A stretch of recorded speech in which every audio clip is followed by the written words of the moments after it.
The envelope was in his grandfather's desk. Third drawer. Left side. Underneath a leather Bible with a cracked spine and a gold rosary that smelled of sandalwood and decades of prayer. Matteo Moretti was not supposed to be in this desk. He was not supposed to be in this room. He was 12 years old, and he was supposed to be in the kitchen eating Sunday pasta with the rest of the family, while his grandmother fussed over the sauce, and his Aunt Valentina argued with his Uncle Dominic about something that didn't matter, and his father Marco sat in the corner of the booth watching everyone with the quiet alertness of a man who had learned, late in life, that paying attention was more important than being loud. But Matteo was not in the kitchen. He was in his grandfather's study. Because 20 minutes ago, at the dinner table, his grandfather had said something that didn't make sense. Something small. Something no one else caught. But Matteo caught it, because Matteo caught everything. He had his father's eyes and his mother's mind, and the particular curse of intelligence that meant he could never leave a question unanswered, could never walk past a locked door without wanting to know what was on the other side. What Salvatore Moretti had said, between bites of Lucia's braciole, was this: "The boy reminds me of Roberto. Same eyes." And then Lucia had touched Salvatore's arm. Just a touch, brief, precise, the kind of touch that looks like affection but functions as a warning. And Salvatore had stopped talking. And the table had moved on. And nobody looked at Matteo. But Matteo had heard the name. Roberto. And he had seen his grandmother's hand. And he had felt, with the instinct of a child who had grown up learning to read silence the way other children read books, that the name Roberto was a door that this family kept locked. So, he found the key. The envelope was unmarked. Brown. Old enough that the paper had softened at the corners. Inside were 3 things: a photograph of a man Matteo had never seen, young, dark-haired, green eyes, handsome in a way that looked hungry, standing next to a loading dock with his arm around another man's shoulder. A single sheet of paper with 4 lines of handwriting that Matteo recognized as his grandfather's, the careful, deliberate script of a man who wrote every word as if it might one day be read in court. And a newspaper clipping, yellowed and brittle, from the Newark Star-Ledger, dated November 15, 1989. The headline read, "Longshoreman found dead in Port Newark. Police suspect foul play." The man in the photograph was the man in the article. His name was Roberto Castellano. The 4 lines in his grandfather's handwriting read, "Order confirmed. November 14th. Clean. No witnesses. Ferrara handled disposal. May God forgive what cannot be undone." Matteo read it twice. Then he read it again. Then he put the photograph and the clipping and the note back in the envelope, and placed the envelope back under the Bible and closed the drawer, and stood in his grandfather's study with his hands shaking and his heart beating so fast that he could hear it in his teeth. His grandfather had killed a man named Roberto Castellano. Not killed. Ordered killed. Which was worse because ordering meant planning, and planning meant choosing, and choosing meant that the man who folded napkin airplanes for Matteo at Sunday dinner, the man who called him Nipotino and taught him to play chess and told him stories about the old country with a voice like warm gravel, that man had sat in this room and written those words and then gone to sleep. May God forgive what cannot be undone. Matteo walked out of the study, down the hall, past the photographs of 4 generations of Moretti men in dark suits, past the kitchen where the smell of red sauce and simmering meat filled the air like a fog of normalcy, past the dining room where his family sat eating and talking and laughing about nothing. He went to the bathroom, locked the door, sat on the edge of the tub, and tried to breathe. He was 12. He had been a Moretti for 4 years. And in the last 3 minutes, every meal, every Sunday, every napkin airplane, every chess lesson, every story about the old country, all of it had rearranged itself into a new shape. A shape with a dead man at its center. Before we go deeper into this, I need to know who's here. Where are you listening from right now? What time is it where you are? Drop your city and the time in the comments. I know some of you are up way too late right now. I know some of you are on a bus or in a parking lot or lying in bed with the lights off. I see you. Let me know where you are. Because this story is about to go somewhere that none of us are ready for. Now. Let me tell you about Roberto Castellano and why his name was in that drawer.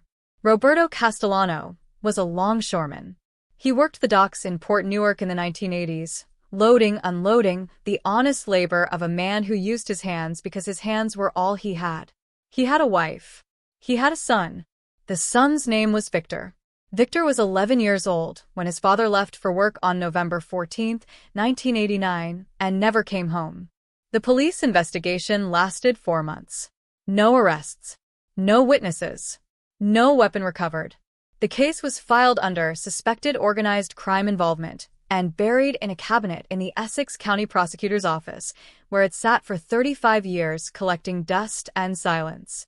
Roberto Castellano's crime. The reason Salvatore Moretti wrote those 4 lines in his careful handwriting was ambition. Roberto had been skimming. Not much. A few thousand here, a few thousand there, from the Moretti dock operations that ran underneath the legitimate shipping business, like a river beneath a road. Roberto had been taking a percentage and saving it, building something, preparing to move his family out of the apartment where his wife cleaned other people's houses and his son shared a bedroom with a boiler. Salvatore found out. Salvatore always found out.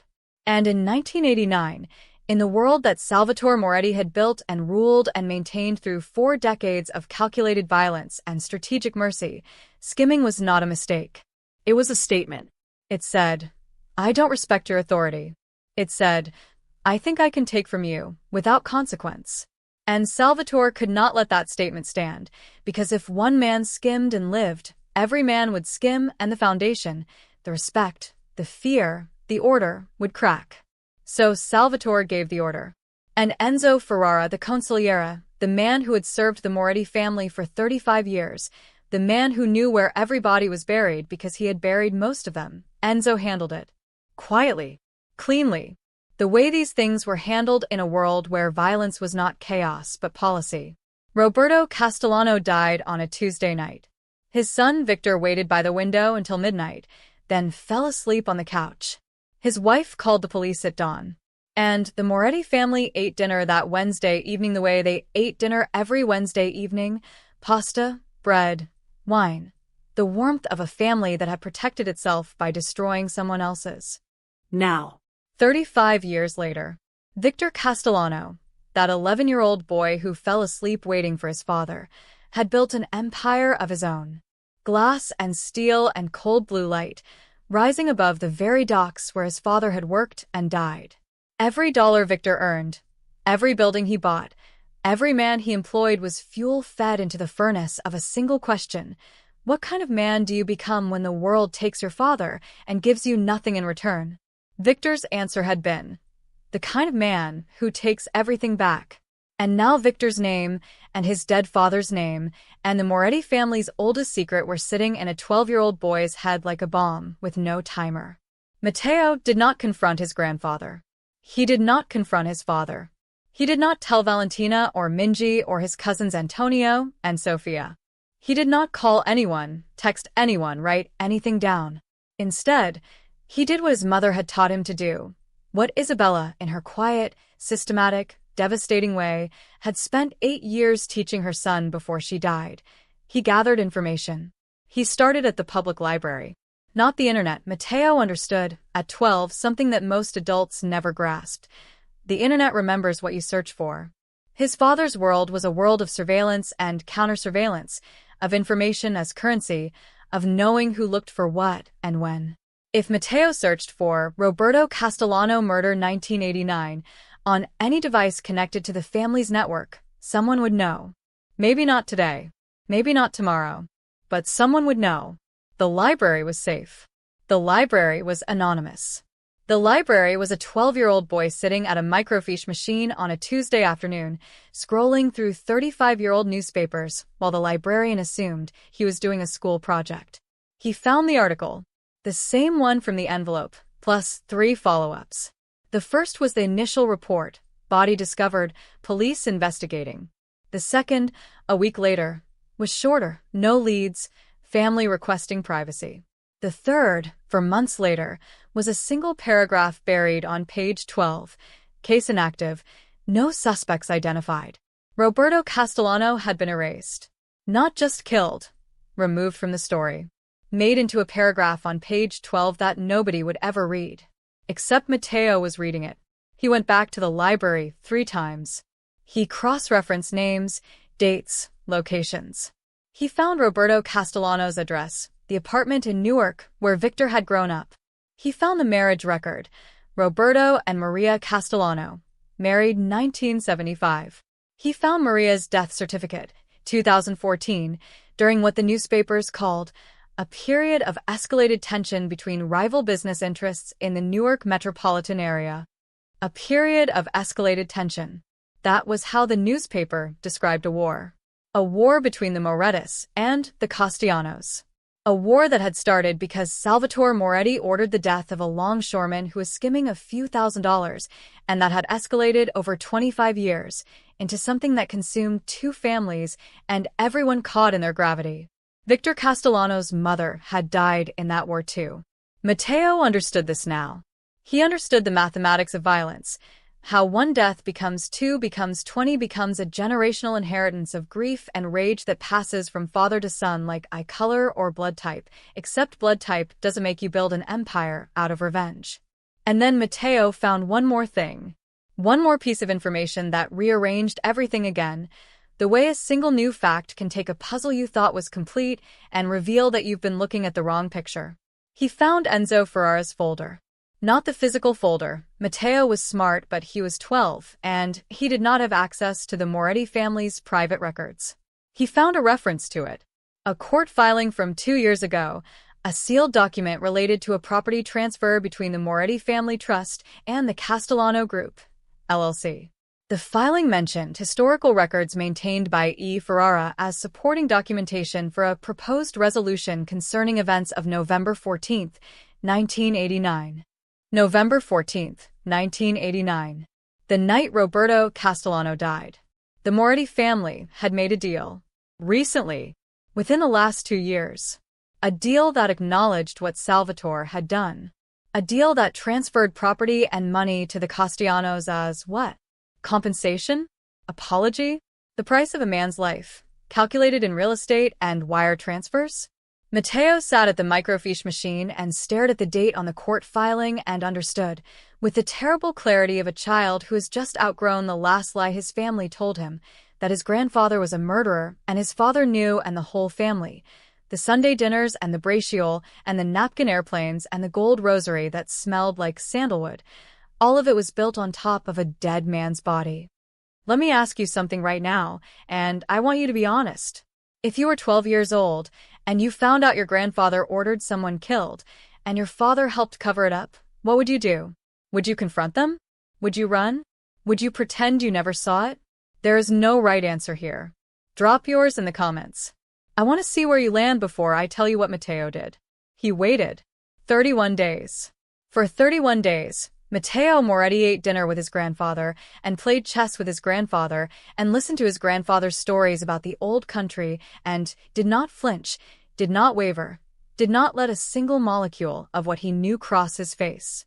He sat at the Sunday table and watched Lucia serve the pasta and watched Salvatore bless the meal and watched Marco laugh at something Valentina said and watched Dominic's twins chase each other around the booth, and he performed, with the discipline of a boy who had inherited his mother's intelligence and his father's ability to wear a mask, the role of a 12-year-old who did not know that his family was built on blood.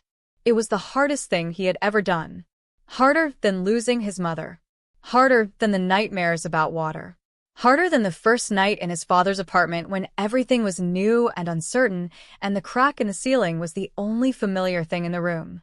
Because losing his mother had been grief. Grief was honest. Grief was clean. You cried, you broke, you rebuilt.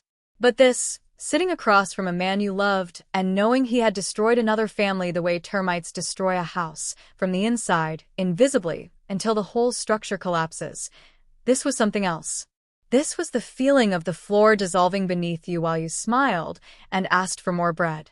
The first Sunday was the worst. He arrived at the family home with Marco at noon. The usual routine, Lucia in the kitchen, the smell of sauce and meatballs filling the house like a warm fog, Valentina setting the table with the precise energy of a woman who turned every task into a performance, the twins running through the living room chasing each other with plastic swords. Salvatore was in the back booth. His seat. He was reading the newspaper with his glasses on the end of his nose, and when Matteo walked in, the old man looked up and smiled. The smile of a grandfather. The smile that crinkled the skin around his eyes and softened the monument of his face into something warm and human and safe. Nipotino, Salvatore said. Come. Sit. Matteo sat, across from his grandfather. 3 feet of worn leather and 40 years of history between them. The gold signet ring caught the light. The hands that wore it, the hands that had written order confirmed and Ferrara handled disposal, were folded on the newspaper with the casual authority of a man who had never in his life questioned whether his hands were clean. Your aunt tells me you got a 92 on your history test, Salvatore said. 94. Even better. History is important. It teaches us where we come from. Without history, we're just, we're just people wandering. Matteo looked at his grandfather's face. The deep lines. The heavy brow. The dark eyes that were, at this moment, warm with the uncomplicated pride of an old man in his grandson's grades. And behind those eyes, behind the warmth, behind the pride, behind the grandfather, lived the man who had calculated the value of Roberto Castellano's life against the cost of letting him live and had decided, with the precision of an accountant balancing a ledger, that the cost was too high. "Nonno," Matteo said. "Can you teach me the chess opening you mentioned?" The Sicilian defense. Of course. After dinner. They played chess that evening. Salvatore taught him the Sicilian defense, the opening where black allows white to control the center of the board, accepting a temporary disadvantage in exchange for long-term counterattacking potential. It was, Salvatore explained with the enthusiasm of a man who saw chess as a metaphor for everything, a strategy of patience. You let your opponent think they were winning. You let them extend. You waited. And then you struck. Matteo learned the opening. He practiced it against his grandfather. And he understood, as he moved the pieces across the board, that Salvatore was not just teaching him chess. He was teaching him the philosophy that had governed his entire life, the belief that patience was power, that control was safety, that the board could always be managed if you were willing to sacrifice the right pieces. Roberto Castellano had been a piece, a pawn that had moved out of position. And Salvatore had removed him from the board with the same calm deliberation he used to capture a knight or a bishop, a calculation, not a crime. Matteo won the second game. Salvatore raised his eyebrows, impressed. "You learn fast," the old man said. "I have a good teacher," Matteo said. And his face showed nothing. Nothing at all. The second week, Matteo watched Marco. He watched his father at the Sunday table, the way Marco ate slowly now, deliberately, tasting the food instead of consuming it the way he'd consumed everything in his old life. The way Marco listened when Lucia talked, actually listened, not the half-attention of a man waiting for his turn, but the full presence of someone who understood that his mother's words were worth hearing. The way Marco's eyes found Matteo across the table every few minutes, a quick check, an unconscious scan, the parental radar that had switched on the day a boy with untied sneakers appeared in a restaurant doorway and had never switched off. Marco had known. For years. He had known that Salvatore ordered Roberto Castellano's death, and he had sat at this table and eaten this food and laughed at these jokes and played with these children and carried the knowledge like a stone in his pocket, present, heavy, and never examined in the light. Was that cowardice? Survival? Love? Was there a difference? Matteo didn't know. He was 12. The categories of adult moral failure were not yet clear to him. The way they wouldn't be clear for years, the way they weren't clear to most adults either. But he knew this. His father had made a choice. And the choice had been silence. And silence in this family was not the absence of speech. It was a strategy. The same strategy Salvatore used in chess. The Sicilian defense. Let the truth sit. Let it wait.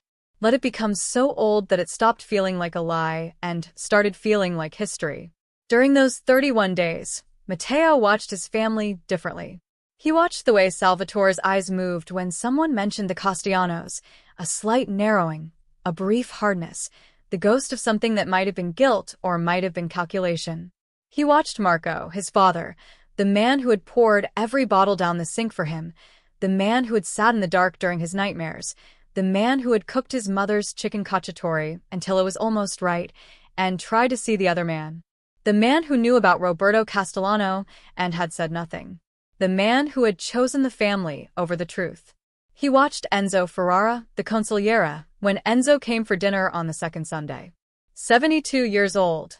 Careful hands, careful eyes. Ferrara handled disposal. Those were his grandfather's words. Disposal. As if Roberto Castellano had been a problem to be solved, a stain to be cleaned, a thing rather than a person with a wife and a son and hands that loaded cargo for a living. And he watched Lucia, his grandmother, the woman who knew everything about everyone, the keeper of secrets. Had she known? Of course she had known. Lucia Moretti had been married to Salvatore for 48 years. She had known about every order, every decision, every death that had built and maintained this family's power. She had stirred the Sunday gravy while her husband wrote, "May God forgive what cannot be undone," and she had not stopped stirring. On the 31st day, Matteo made his decision. He would not confront his grandfather. Confronting Salvatore would mean a conversation controlled by a 74-year-old man who had spent 50 years controlling conversations. Salvatore would explain. Salvatore would justify. Salvatore would wrap the killing of Roberto Castellano in the language of necessity and tradition and the hard choices that men must make to protect their families, and the words would be true enough to be convincing and false enough to be poison. He would not confront Lucia. She would cry. She would hold him.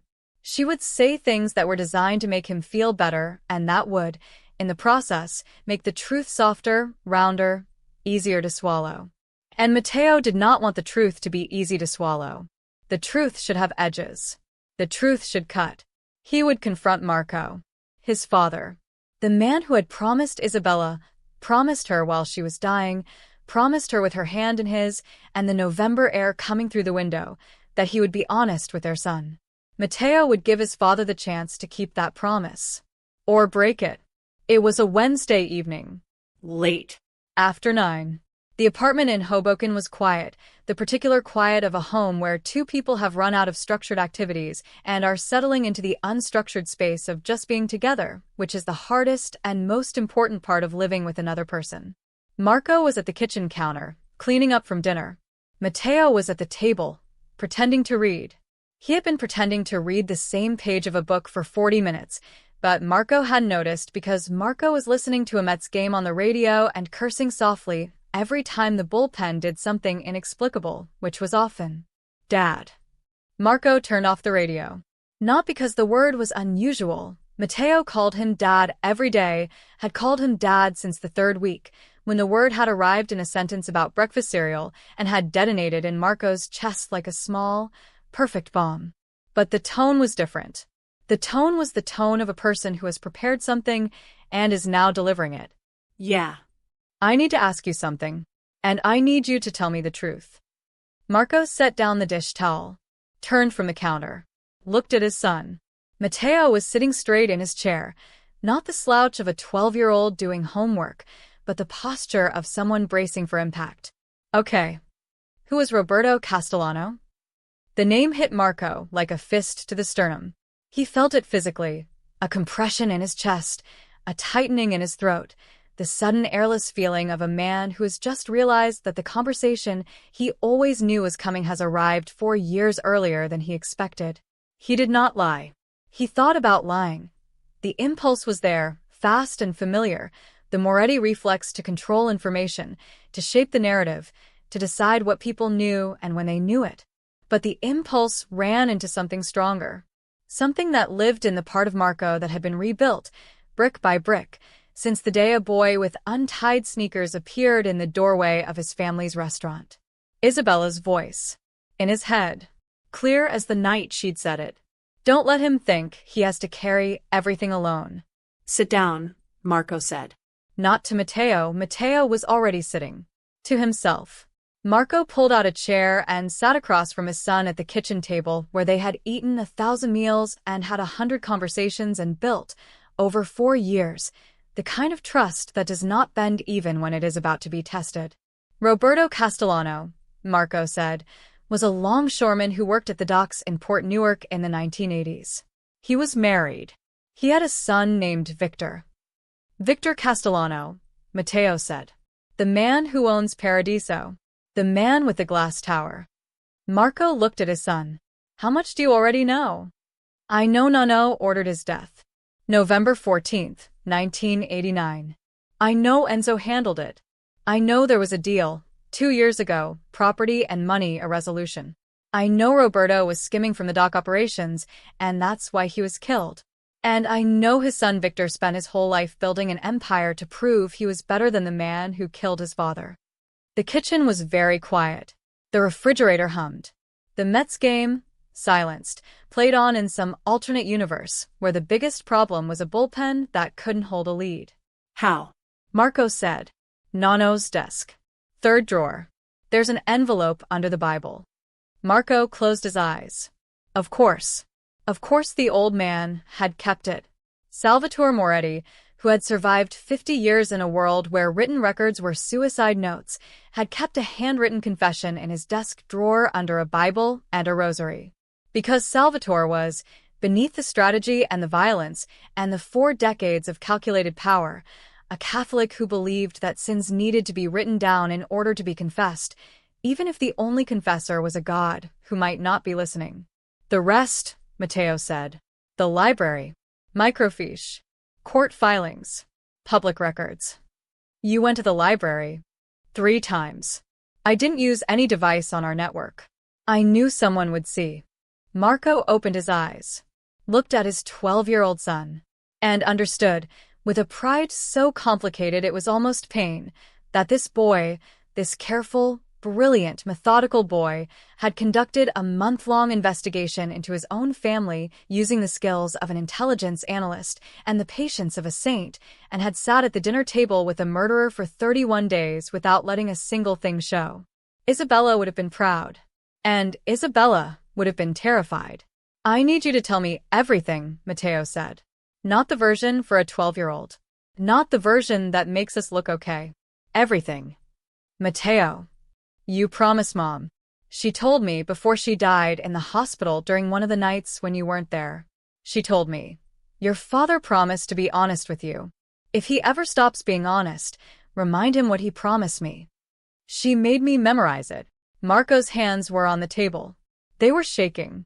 Not the way they used to shake, not the tremor of withdrawal or the vibration of suppressed violence. This was different. This was the shaking of a man who was about to do the hardest thing he had ever done, including getting sober, including burying his ex-wife, including standing in a restaurant doorway looking at a son he never knew he had. He was about to tell his 12-year-old boy the truth about what it means to be a Moretti. Marco talked for 2 hours. He started at the beginning, not his beginning, the family's beginning. The Morettis in Sicily, the immigration, the slow accretion of power in New Jersey across 3 generations. The legitimate businesses that were real and the operations underneath that were also real. The hierarchy, the rules, the code that governed everything, loyalty, respect, silence. The code that said, you protect the family above all else, and the family protects you, and anyone who threatens the family threatens everyone in it. He told Matteo about the docks, about the shipping operations, legal and otherwise, about the money that moved through the port like water through a pipe, invisible and constant, about the men who worked the docks and the men who managed the men, and the men above them who decided where the money went and how much of it was real. He told him about Roberto Castellano. Not the newspaper version, the human version. Roberto was a good worker. Reliable, strong, showed up on time. He had a wife named Maria who cleaned houses and a son named Victor who was smart and hungry and had his father's green eyes. Roberto wanted more. Not much more, just enough more to move out of the apartment, to send Victor to a better school, to stop worrying about the electric bill. So he started skimming. Small amounts. Careful amounts. The amounts of a man who is desperate, not greedy. But it doesn't matter why, Marco said. That's what you need to understand. In this world, in the world your grandfather built, the why doesn't matter. The what matters. The what was, a man took from the family. And the rule was, that cannot stand. So Nano killed him. Nano ordered it. There's a difference. Is there? Marco looked at his son. The question was not rhetorical. It was genuine. The boy wanted to know if there was a moral distinction between pulling a trigger and telling someone else to pull it, and the answer, the honest answer, the answer that Isabella would have demanded, was no. There was no difference. There was a legal difference, a procedural difference, a distance that allowed the man who gave the order to sleep at night by telling himself that his hands were clean. But there was no moral difference. The man was dead either way. Victor grew up without a father either way. Maria cleaned houses alone either way. No, Marco said. There isn't. Matteo absorbed this. His face was still, the Moretti stillness that Marco recognized because he wore it himself, the mask that said, I am processing something enormous, and I will not let you see how much it costs. Did you know? Matteo asked. Not when it happened.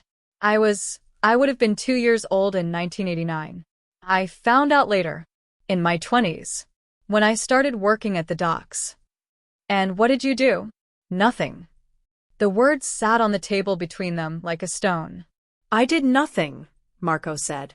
I found out that my father had ordered the death of a man whose only crime was wanting a better life for his family, and I did nothing. I didn't confront him. I didn't leave. I didn't go to the police.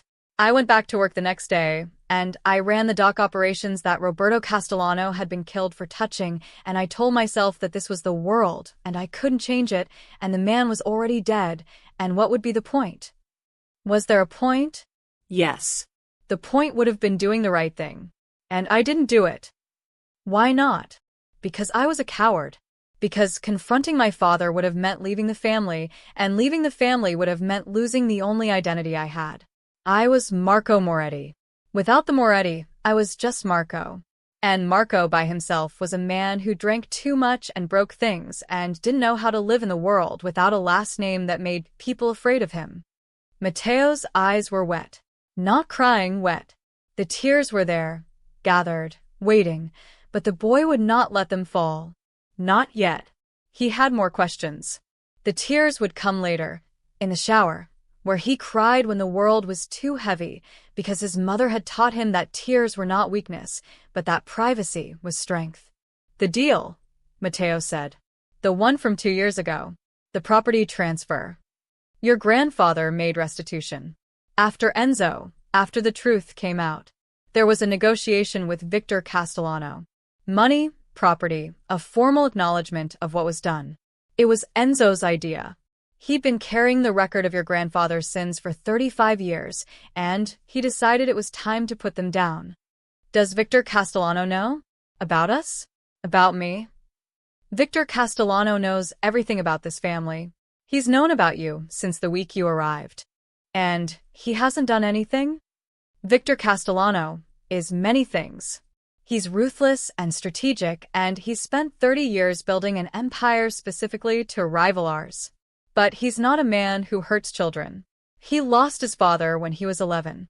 He would not do to you what was done to him. But he hates us. He hates what we represent. He hates what my father did to his father. He hates the 35 years of silence. Whether he hates us, the people, the individuals, I don't know. I think it's more complicated than hate.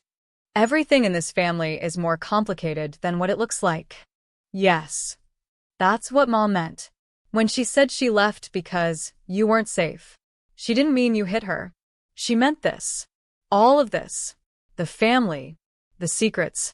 There he stopped. Searched for the word. Found it. The weight. Yes.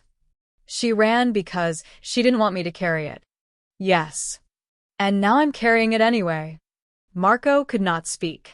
His throat had closed around something that was not a word but might have been a sound if he'd let it out. A sound from the deepest part of the machine, from the place where his love for his son, and his shame about his family, and his grief for his ex-wife all lived together in a knot that could not be untied. Matteo stood up. Pushed his chair in. The gesture was precise, domestic, ordinary. The gesture of a boy who had been taught manners. And then he walked around the table and stood next to his father and put his hand on Marco's shoulder. Small hand, 12 years old. The hand that had once gripped a backpack strap in the doorway of a restaurant and was now gripping something heavier. "I'm not mad at you," Matteo said. "I'm not mad at Nano. Not yet. Maybe later. Right now I need to think." "Okay. But Dad." Yeah. "Don't lie to me again. About anything. Ever. I'd rather know something terrible than be protected from it. Because protection is just another word for control, and I don't want to be controlled. Not by Nano. Not by the family. Not by you." He went to his room. Closed the door. Not a slam, a click. Quiet and deliberate and final. Marco sat at the kitchen table in the apartment in Hoboken and listened to the silence of his son's closed door and felt, for the first time since he'd gotten sober, the desperate physical need for a drink. Not a want, a need. The kind of need that lives in the muscles and the bones and the spaces between thoughts. The kind that whispers, "One glass, just one, just to take the edge off, just to survive the next hour." He did not drink. He sat in the kitchen with his shaking hands flat on the table, and he did not drink. Because the boy in the next room had just carried a weight that would have broken most adults and had done it with more dignity than Marco had ever managed. And if that boy could sit at a dinner table for 31 days without cracking, then Marco could sit at a kitchen table for one night without reaching for a bottle. The crack in the ceiling looked like a river. Matteo had told him that once, years ago. A river going somewhere. Tonight it looked like a fault line. Stories like this, they don't tell themselves. And I'll be real with you right now. If you've been listening this long, if you've been riding with the Moretti family through everything, Marco finding his son, Isabella dying, the secrets, the Sunday dinners, then you already know these stories matter. Not because they're fiction, because they're about the things we all carry. The lies our families tell. The truths we're afraid to hear. If you want to know what happens next, if you want to see what this boy becomes, hit subscribe. One tap. That's how we keep this family story alive. And trust me, what Matteo does next is going to change everything. Victor Castellano found out the boy knew before Marco did. Not the specifics. Victor didn't know about the envelope or the library or the 31 days of performance. But he had people. People who watched, who listened, who noticed the small shifts in behavior that signaled change the way a barometer signals weather. And one of those people, a woman who worked at the Bergen County Public Library and supplemented her income by noting which names appeared on certain research requests, had flagged a 12-year-old boy who had spent 3 Tuesday afternoons researching newspaper archives from November 1989. The flag arrived on Victor's desk at Paradiso on a Thursday morning. He read it in his office, surrounded by chrome and glass and the cold blue light that he had chosen because it looked nothing like the apartment where he'd grown up waiting for a father who would never come home. The boy, Victor said. Nico stood at the window. His father's son, 34 now, green eyes, his dead mother's cheekbones. He'd read the report before bringing it up. He's researching his grandfather's history. Specifically, the events around November 14, 1989. He found out about Roberto. It appears so. Victor set the report down, placed both hands flat on the desk, a gesture that Nico recognized as his father's version of processing. Other men paced, shouted, broke things. Victor went still. The stillness of a predator deciding whether to move. He's 12, Elena said from the doorway. She had a way of appearing when the conversation needed her, not interrupting, arriving. Marco's boy. The one Isabella brought back. I know who he is. Then you know he's a child who just found out his family killed your father. She corrected herself mid-sentence. He's not a strategic variable, Victor. He's a boy who's hurting. Everyone who learns the truth about the Morettis is hurting. That doesn't make them less dangerous. He's 12. I was 11. Victor's voice was quiet. The kind of quiet that Elena recognized as the most dangerous register, the voice that came from the place where his father's absence lived, the hollow that 30 years of empire building had never filled. I was 11 when Salvatore Moretti decided my father's life was worth less than a few $1,000s from a loading dock. And nobody sat me down and told me the truth. Nobody gave me an envelope or a library card. I figured it out alone over years, piece by piece. And every piece made me harder, and every piece made me more certain that the only response to what was taken from me was to take everything back. He stood, Walked to the window.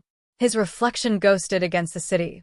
The buildings he owned, the streets he controlled, the empire he'd built on the foundation of a dead man's absence. The question is what this boy does with the truth. Does he break? Does he bury it? Does he become me? Or does he become something else? Nico said quietly. Victor turned, looked at his son. Meaning what? Meaning Marco Moretti got sober for that boy. Changed his entire life. If the boy confronts Marco and Marco is honest, really honest, not Moretti honest, then the boy learns something different from what you learned. He learns that the truth can be told, that the family can acknowledge what it did. That's not what happened to you. You learned silence. You learned that the truth had to be excavated by force. And you think that makes a difference? I think it makes the boy less likely to spend 30 years building a revenge empire, which means it makes him less like you. And depending on how you feel about who you've become, that's either a threat or a relief. The office was quiet. The city hummed beyond the glass. Elena watched her husband and her stepson navigate the space between strategy and feeling, which was the space where the Castellano family conducted all of its most important business. We don't move, Victor said finally. We watch. The boy is processing. Let him process. But Nico. Yes. If Marco handles this badly, if he lies to the boy, if he minimizes what Salvatore did, if he wraps my father's death in the language of business necessity, then the boy will know. Children always know when they're being managed instead of told the truth. And if the boy knows he's being lied to, he'll come looking for the truth somewhere else. And that somewhere else might be us. That somewhere else will be us. Because we're the only ones who have the other half of the story. Victor sat back down. My father was not a saint. He stole from the Morettis, and he knew the risk. But he was my father, and he deserved to come home, and Salvatore Moretti decided otherwise. That's the truth. Not the Moretti version. Not the Castellano version. The truth. And if that boy comes looking for it, we give it to him. All of it. No strategy. No leverage. Just the truth. Elena raised an eyebrow. That would be a first. Maybe it's time for a first. Now I need to know, whose side are you on right now? The Morettis or the Castellanos? Because here's the thing, both families did wrong. Salvatore killed Roberto. Victor spent 30 years building an empire fueled by revenge. Marco covered it up. Nico is watching a 12-year-old boy like he's a chess piece. Nobody in this story is clean. So, whose side are you on? Drop it in the comments. I want to see where this audience stands. Matteo stayed in his room for 14 hours. He came out at 11 the next morning, Thursday, and found Marco at the kitchen table. His father had not slept, that was obvious. The shadows under his eyes were deep, the stubble heavier, the particular exhaustion of a man who had spent the night fighting a war inside himself and had won by the narrowest possible margin. Did you drink? Matteo asked. No. Did you want to? More than I've wanted to in 4 years. The boy nodded, went to the kitchen. Made 2 cups of coffee, 1 black for Marco, 1 with too much sugar for himself, a habit that Isabella had tried to correct and Matteo had stubbornly maintained as a small, sweet act of rebellion. He brought both cups to the table. Sat down. The morning light came through the window and laid itself across the kitchen in pale rectangles that looked like the ghost of the amber warmth that used to fill the Moretti restaurant. I have more questions, Matteo said. Okay. But first I want to tell you something. He wrapped both hands around his coffee cup. I thought about leaving. Marco's face did not change. But something behind his face, something in the architecture of the man, in the deep structure that held him together, shifted. I thought about it for about 3 hours last night. I lay in bed, and I thought. I could call child services. I could tell them everything. I could get out of this family and go somewhere else and be someone else and never sit at that Sunday table again. And then I thought about the crack in the ceiling. Marco looked up. The crack was there, the same crack, the same diagonal line branching in two places, the same river going somewhere that Matteo had named on his first night in this apartment. It's still a river, Matteo said. It's still going somewhere. And I want to see where it goes. I don't want to leave. I want to stay. But I need things to change. What things? I need to know everything. Not when you decide I'm ready, now. Everything about the family, everything about the Castellanos, everything about what we are and what we do. No more drawers with envelopes. No more Sunday dinners where everyone pretends we're a normal family eating pasta. You're 12. Roberto Castellano's son was 11 when he found out his father was dead. He didn't get to decide when he was ready. Neither do I.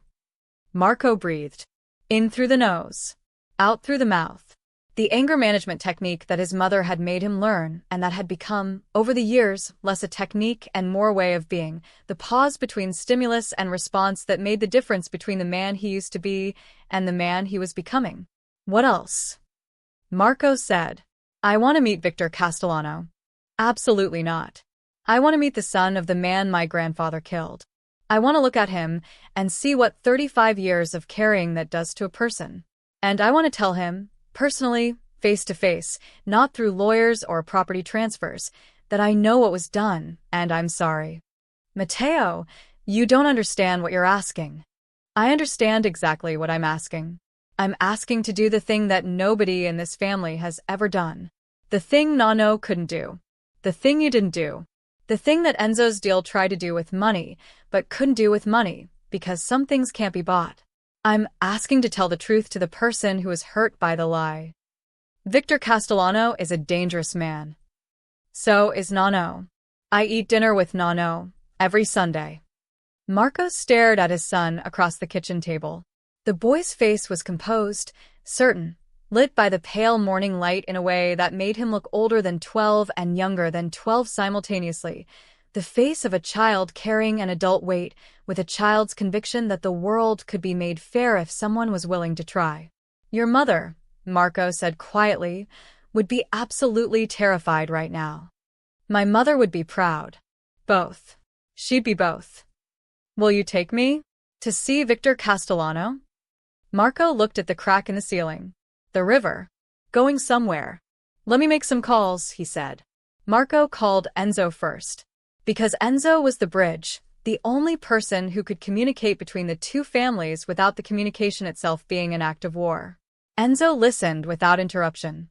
This was Enzo's great skill, the ability to receive information without reacting, to let the facts settle before forming a response, the way a jeweler examines a stone under light before declaring its value. The boy wants to meet Victor, Marco said. Yes.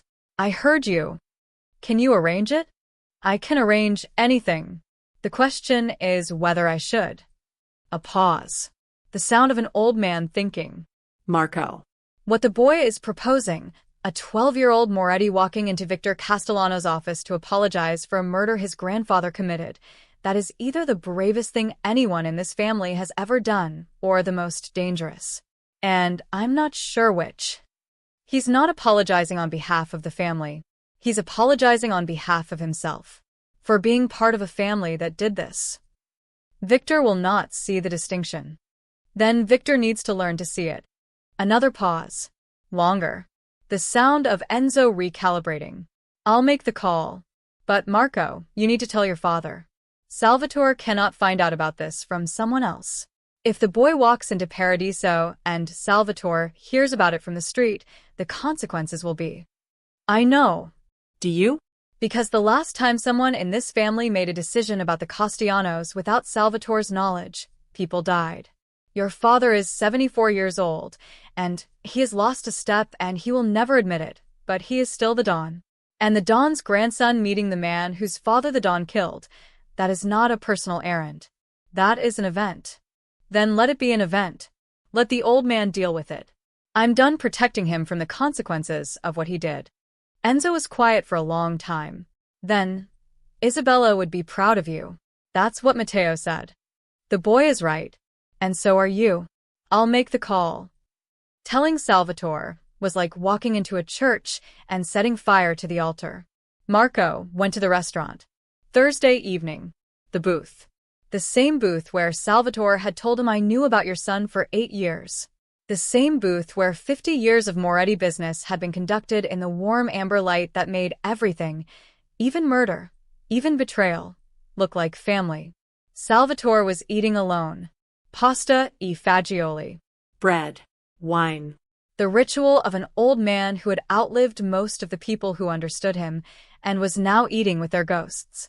Marco sat across from him, did not order food, did not pour wine. The absence of ritual was itself a statement, and Salvatore read it immediately, the way he read everything, with the total attention of a man who had survived 5 decades by never missing a signal. "Matteo found the envelope," Marco said. Salvatore's spoon paused. Mid-air. A drop of broth fell back into the bowl.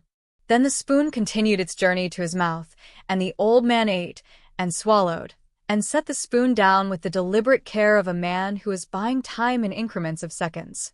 "Which envelope?" Salvatore said. "Not a question. A measurement. How much does the boy know?" Roberto Castellano. November 14th, 1989. Your handwriting. May God forgive what cannot be undone. Salvatore closed his eyes. Just for a moment, a blink extended, a fraction of a second where the mask slipped, and what was underneath was not the dawn, not the patriarch, not the 74-year-old monument of power and will, but an old man who had kept a confession in his desk for 35 years and had just learned that his 12-year-old grandson had read it. "He's known for 31 days, Marco said. He sat at your table for 4 Sundays. He played chess with you. He ate your wife's food. He looked you in the eye and smiled. And he knew, the whole time. He is..." Salvatore paused. "He is very much his mother's son. He wants to meet Victor Castellano." Salvatore's eyes opened. The dark eyes, the deep-set eyes, the eyes that had stared down prosecutors and rivals and his own mortality. Those eyes found Marco's face and held it with a grip that felt physical. "No. It's not a request. I'm telling you because you deserve to know. But it's happening. It is not happening. I forbid it. You don't get to forbid it. You lost that right when you kept the envelope. You kept the evidence of what you did in your desk, under a Bible, where anyone could find it. You wanted someone to find it. Maybe not Matteo. Maybe not now. But you wanted it found. Because you've been carrying it for 35 years and you're tired and you need someone to know." Salvatore's jaw worked. The muscles in his face, the muscles of an old man's face, a strong man's face, a face that had been the last thing some men saw, moved in a way that Marco had never witnessed. Not anger, not fury, something deeper and older and more human than either. Grief. The dawn of the Moretti family, the man who had ruled through calculation and violence and strategic mercy, the man who had ordered Roberto Castellano's death and then written a note asking God's forgiveness and then eaten dinner with his family. That man was grieving. Not for Roberto. Not exactly. For the thing that Roberto's death had started. The cascade. The war. The 35 years. The empire that Victor built on revenge. Maria's death. The truce that was never really peace. The restitution that was never really enough. And now this. A 12-year-old boy who had found the receipt for a murder in a desk drawer and wanted to apologize to the victim's son. "He's 12, Salvatore said. And his voice, the gravel and silk voice that had commanded and condemned and blessed, cracked. Just slightly. Just enough for Marco to hear the old man underneath the monument. "He's a Moretti," Marco said. "And he's better than we are." Salvatore looked at his son. The second son. The volatile one. The one who drank too much and broke things and who had, somewhere in the last 4 years, become the kind of man who could sit across from his father and speak the truth without flinching.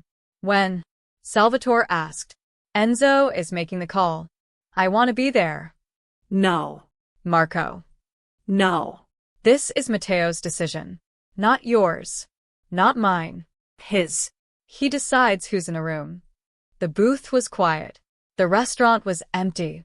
The photographs on the walls, 4 generations of Moretti men in dark suits, looked down at the two men in the booth and said nothing, because photographs are just light on paper and cannot judge the living even when the living deserve to be judged. Your mother will need to know, Salvatore said. I'll tell her. She'll want to be there. Matteo will decide. Salvatore picked up his spoon. Put it down. Picked up his wine glass. Put it down. The old man's hands, the hands that had worn the gold signet ring for 40 years, the hands that had signed orders and shaken hands and held grandchildren, were trembling. I have done many things in my life, Salvatore said. Some of them necessary. Some of them not. Roberto Castellano was, I believed it was necessary. I have believed that for 35 years.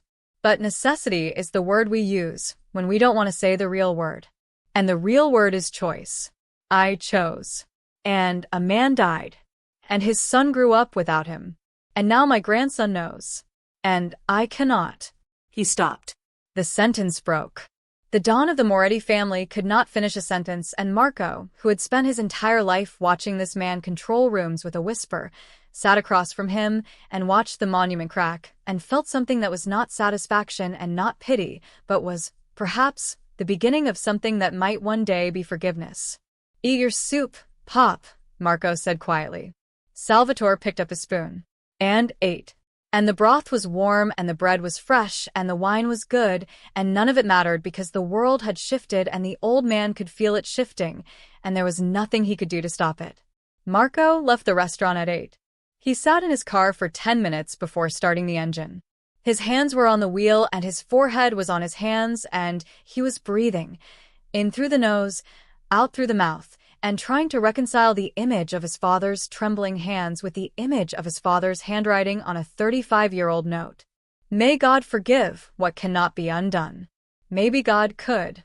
Marco wasn't sure he could. But Matteo was trying something that neither God nor Marco had attempted. He was trying to undo it, not the death. You can't undo a death, but the silence after it. The 35 years of pretending that a man's life could be balanced on a ledger and settled with a property transfer. Matteo was trying to undo that. And he was 12. Marco started the car. Drove home. The streets of Newark were familiar and strange.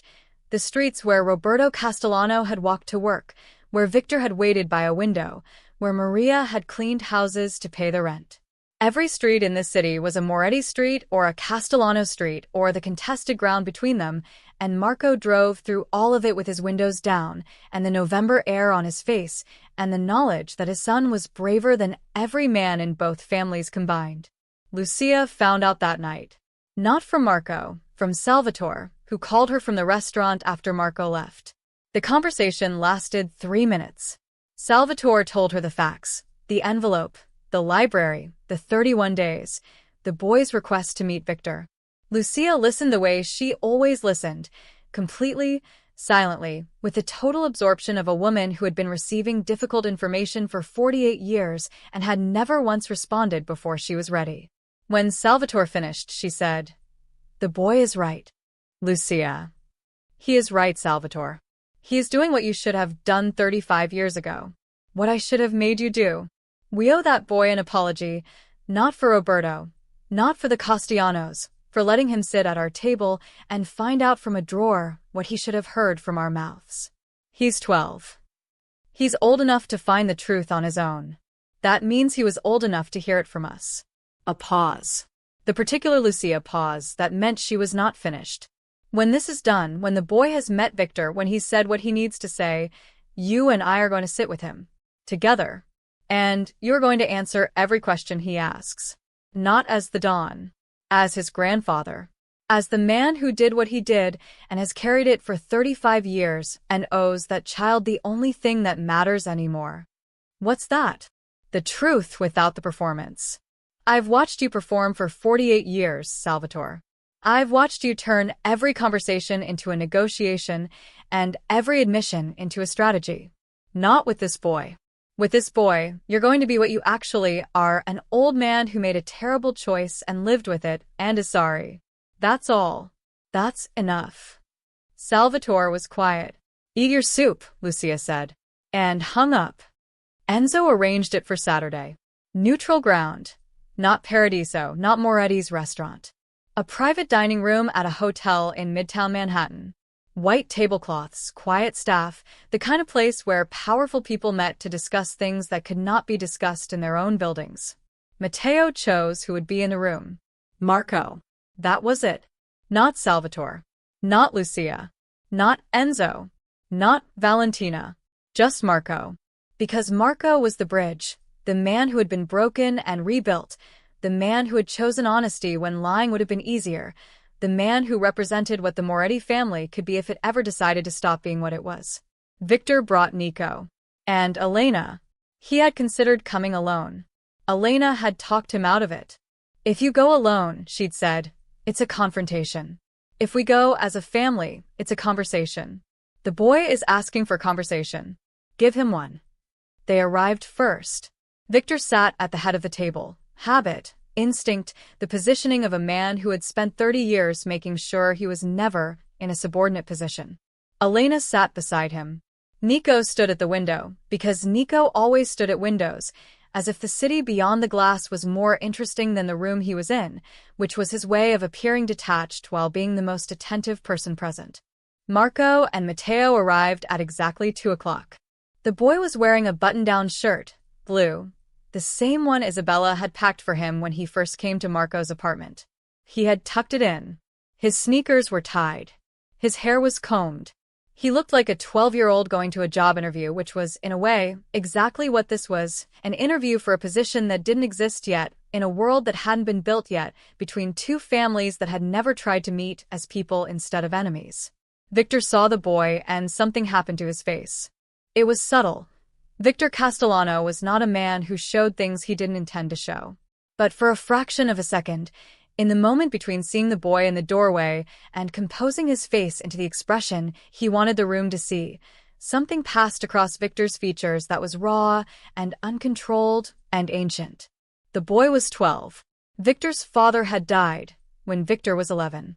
The boy had dark hair and olive skin, and his father's eyes, Moretti eyes, the eyes of the family that had taken Victor's father, and he was standing in a doorway with his shirt tucked in and his sneakers tied and his hands at his sides, not gripping anything, not clenched, just open.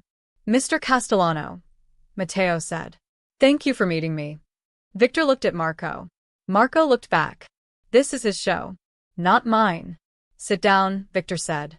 Matteo sat across from Victor. The table between them was small, 4 feet of white tablecloth and crystal water glasses, and the weight of 35 years. "I know what my grandfather did to your father," Matteo said. "I found the records. I researched the rest. I know Roberto Castellano was a longshoreman who worked the Moretti docks. I know he was taking money, small amounts, to support his family. I know my grandfather ordered his death on November 14th, 1989. I know Enzo Ferrara carried out the order. I know your father was 11 years old, and that he waited by the window, and that his father never came home." Victor was motionless. His green eyes, his father's green eyes, the genetic echo of a man who had been dead for 35 years, were fixed on the boy's face. "I know there was a deal," Matteo continued. "Property. Money. A formal acknowledgement. But I know that deals don't bring people back. Money doesn't bring people back. And I know that nobody in my family has ever sat across from you and said the thing that should have been said a long time ago." The room was silent. Elena's hand was on the table, near Victor's, not touching. Nico had turned from the window. Marco was breathing, in through the nose, out through the mouth, and watching his 12-year-old son do the thing that 3 generations of Moretti men had failed to do. "I'm sorry," Matteo said. "I'm sorry for what my grandfather did to your father. I'm sorry for the 35 years you spent carrying it. I'm sorry for your mother. I'm sorry that a deal was the best my family could offer when what they owed was something that can't be written in a contract.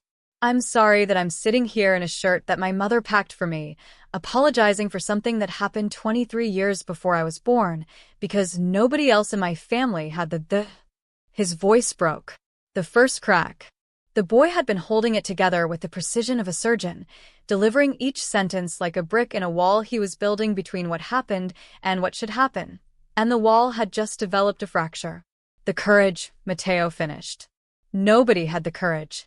Victor Castellano looked at the boy across the table. And something that had been locked inside Victor for 35 years, something hard and hot and heavy that had powered every deal, every building, every dollar, every act of strategic empire building, something that had been the engine of his entire adult life, shifted. Not released. Not dissolved. Not forgiven. Shifted. The way tectonic plates shift, slowly, massively, with consequences that take years to fully manifest. The thing inside Victor did not disappear, but it moved. It made room. For what? Victor didn't know yet. But for the first time in 35 years, there was space inside him for something other than the memory of waiting by a window for a father who would never come home. Your grandfather, Victor said, and his voice was careful, controlled, the voice of a man choosing each word the way a surgeon chooses each cut, killed my father for stealing a few $1,000s. And your family covered it up for 35 years. And then they tried to make it right with real estate and wire transfers. And now you're sitting here, a child, 12 years old, doing what they couldn't. Yes, sir. Don't call me sir. Victor paused. You look like your father. I have my mother's mind. I can see that. Victor looked at Marco. A long look. The kind of look that carries the weight of decades. Then he looked back at the boy. What do you want from me, Matteo? I don't want anything. I just wanted you to hear it from a Moretti. Not through a lawyer. Not through a property transfer. From a person, face to face, saying the words. And now that you've said them, now I go home. And I live with what my family is. And I try to be better than what we've been. Victor was quiet for a long time. Elena's hand found his under the table. Nico watched from the window with an expression that might have been admiration, or might have been something more complicated. Your father, Victor said to Matteo, was a drunk and a liability for 20 years. And then you showed up, and he became something else. And now you're sitting in front of me doing something that no Moretti has ever done in the entire history of our two families. So let me tell you what I think. He leaned forward. The green eyes held the boy's dark eyes across 4 feet of white tablecloth. I think you're the most dangerous Moretti who ever lived. Not because you're violent, because you're honest. And an honest Moretti is something the world has never seen before. I don't know what to do with that. I don't know if it changes anything. But I heard you, and I won't forget it. He stood, buttoned his jacket, looked at Marco one more time. Take care of this boy, Victor said. He's better than all of us. Victor left. Elena followed. Nico paused in the doorway, looked at Matteo, looked at Marco, nodded once, and left. The private dining room was empty. White tablecloths. Crystal glasses. The silence of a space where something had happened that could not be undone. Matteo's hands were shaking. The performance was over. The 12-year-old boy who had held himself together with the discipline of a diplomat and the courage of someone twice his age was now sitting in a chair with trembling hands and wet eyes and the exhausted expression of a person who has just carried a weight further than he thought he could carry it. Marco moved his chair next to his son's, put his arm around the boy's shoulders. Matteo leaned into his father, and the tears came, not the shower tears, not the private tears, but the real ones, the ones that happen when you're with someone safe enough to fall apart in front of. You did it, Marco said. I know. Your mother. I know. They sat in the dining room for 20 minutes. The staff did not disturb them. The city moved outside the windows, taxis, pedestrians, the ordinary chaos of a world that did not know or care that 2 families and 35 years of blood had just been shifted by a 12-year-old boy in a blue button-down shirt. When the tears stopped, Matteo sat up, wiped his face with his sleeve. The gesture was 12 years old, rough, impatient, the way a child wipes tears because crying feels like a malfunction. Can we get pizza? He said. Marco laughed. The laugh came from somewhere deep, from the place where relief and love and exhaustion all lived together. Yeah. We can get pizza. They walked out of the hotel and onto the street. Manhattan on a Saturday afternoon. Loud, indifferent, alive.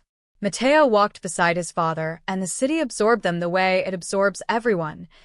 2 people among millions, unremarkable, ordinary. They found a pizza place on 8th Avenue.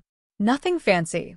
A counter with a glass case and a man tossing dough, and the smell of cheese and heat.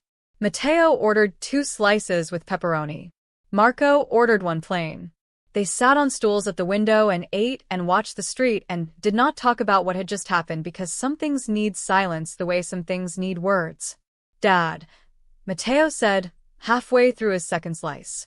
Yeah. Victor Castellano cried. "I know. Not when I was talking." After. When he stood up. When he turned away. I saw it. 1 tear. Just 1. On the left side. Marco looked at his son. The boy who caught everything. The boy who had his mother's mind and his father's eyes and the particular curse of noticing what other people missed. He looked like someone who just put something down, Matteo said. Something he'd been holding for a long time. He didn't look lighter. He looked confused. Like he didn't know what to do with his hands once they were empty. That's a good way to describe it. Is that how you felt? When you told me the truth? Yeah. Exactly like that. Matteo finished his pizza, wiped his hands, looked out the window at the city that belonged half to his family and half to the Castellanos and fully to neither. "I want to go home now," he said. They drove back to Hoboken. The tunnel, the highway, the exit, the street. Ordinary navigation through an ordinary world. When they got home, Matteo went to his room and put on headphones and lay on his bed and stared at the crack in the ceiling, and Marco let him go, because the boy had earned the right to process this however he needed to process it. Marco stood in the kitchen alone. The apartment was quiet except for the faint bleat of music through Matteo's closed door. The counter was clean. The dishes were done. The coffee cups from this morning were dried and put away. Everything in order. Everything in its place. He called Valentina. "It's done," he said. How?